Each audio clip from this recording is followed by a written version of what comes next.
নমস্কার বন্ধুরা, আপনার জন্ম যদি হয়ে থাকে কোনো মাসের 1 তারিখ, 10 তারিখ, 19 তারিখ কিংবা 28 তারিখ, তার মানে অ্যাজ পার নিউমেরোলজি আপনার নাম্বার, মূলাঙ্ক নাম্বার হচ্ছে 1।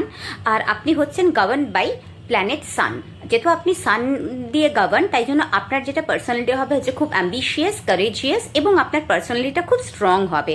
আর আপনার জন্য যেগুলো লাকি ক্রিস্টালস হবে সেগুলো হচ্ছে রেড গার্নেট কিংবা রেড জারকান। তো রেড গার্নেট কিংবা রেড জারকান আপনি অবশ্যই আপনার সাথে রাখবেন। এগুলো আপনাকে অনেক লাক এনে দেবে, অপরচুনিটিস আনবে, আপনার জীবনে অনেক সাকসেস আনবে।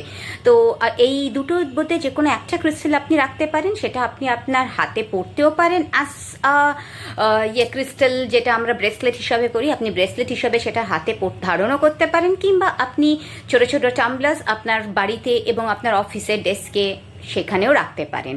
কিন্তু এই দুটোর মধ্যে একটা অবশ্যই রাখবেন আপনার লাককে আরও এনহ্যান্স করার জন্যে।